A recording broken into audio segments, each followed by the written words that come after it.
Hello, everyone. I'm Tiana S reporting for Kids First, and today I'm speaking with Mr. Gerard Butler about his role as Saint Nick in the new film, The Night Before Christmas in Wonderland. Mr. Butler is known for his roles in Phantom of the Opera, Yes, I Love You, Olympus Has Fallen, and many more. Welcome to Kids First. So let's just jump right into it. This is all about The Night Before Christmas in Wonderland. What would you say makes this children's Christmas musical so unique? Well, I've never seen anything like it before, so it's unique to me. But when I first read the script, I thought, well, look, this is actually taking me back to the original fairy tale of Santa Claus, but it's done in such a fun way. I basically opened the whole movie with a rap, with my band playing, with my reindeers doing sweepstakes over the manger, trying to calculate how I'm going to mess up Christmas this year because Santa's a bit all over the place. So you definitely realize you're going into a different kind of Santa Claus, but still with the basic foundations of the Christmas movie. The music is fantastic. Even there's a uniqueness to the animation and how they created those characters. It's 2D animation, which at first you're like, wait, what am I this is unusual.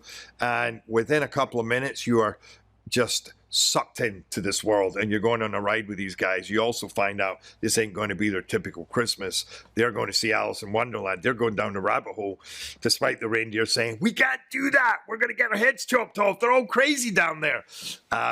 So it's the imagination, the idea of these two fairy tales clashing, all in a musical, weird and beautiful and kind of heartwarming.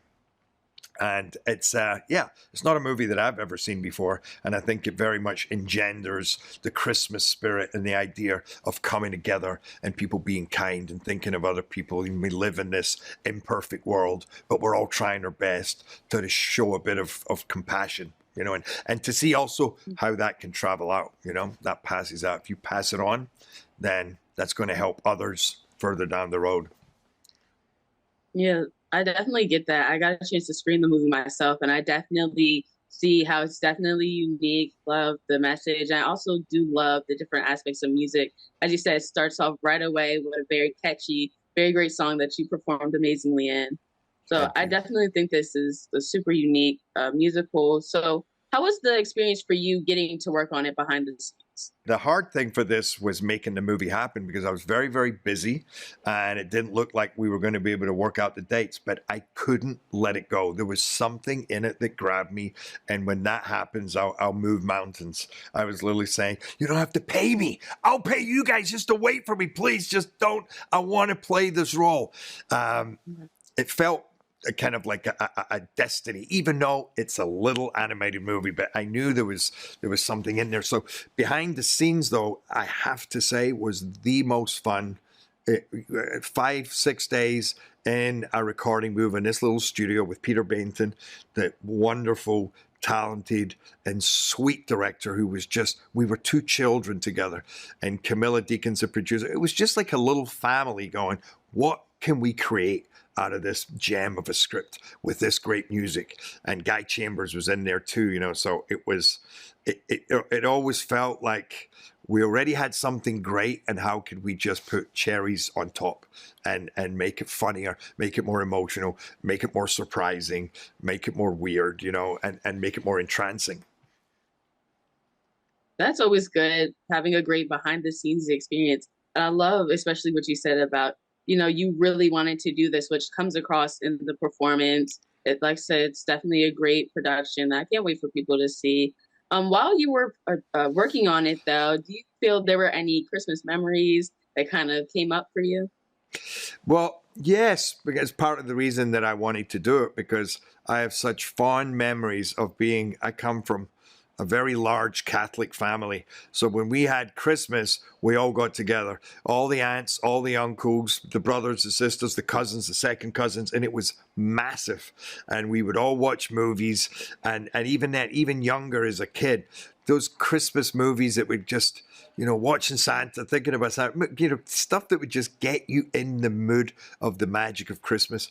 I still believe in Santa, but when you grow up, you kind of get a little bit out of the Christmas spirit as much. It's more powerful. So this reminded me very much of what it was like to be a kid. It reminded me of watching a movie about Santa and those adventures, and it took me back to being a child and being all excited about that and taking me into the world. Because when you're a kid, your imagination is limitless. So when you're thinking about Santa, you're there on his reindeer. Where's he going? What house is he at now? You know, where? Like, I wonder what country he's in. Is he going to see me? Is he going to, you know, those kind of things. So for sure, it took me back into the Christmas spirit. And then when I watched it, yes, definitely into the, not just the Christmas spirit, the spirit of Alice in Wonderland, you know, you got that whole trippy, weird part too.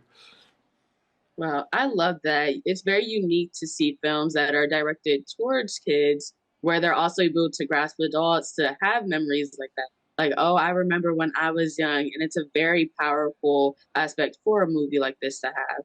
So I absolutely love that you did that. Oh, that's cool. I love that. I love how you say that too, how you express it. That's awesome. Thank you.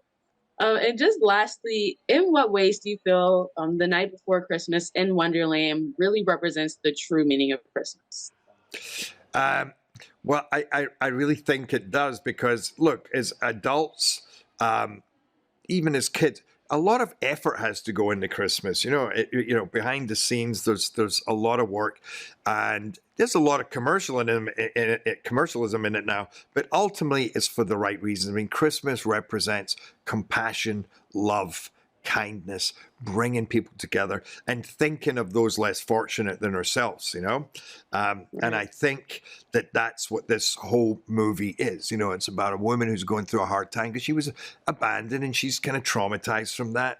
And she's now being thought of, and she's also learning the way through that. And Santa, much as he can be annoying at times, his irrepressible, constant goal is to be kind to people and give them presents and let them feel loved in his family together. And then when they travel to Wonderland, they all, despite the fact that they're completely different, all become one big family.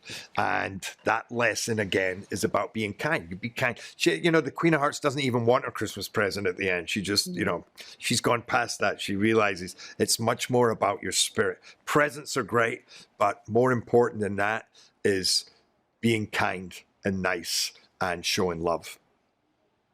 That's great. I mean, especially in this day and age, that's a very important message. And as was spoken on before, especially being able to also grasp adults in a kid's film and having them learn, remember, definitely important. And I love that you can get this from this movie. Thank you. Thank you. Yes. Well, thank you so much for speaking with me. Nice to meet you, Tiana. Cheers. Nice to meet you. Thank you so much, Mr. Butler, for speaking with me. I had an amazing time. For those watching, be sure to watch The Night Before Christmas in Wonderland, which will be streaming November 15th, 2024 on Prime Video and Hulu.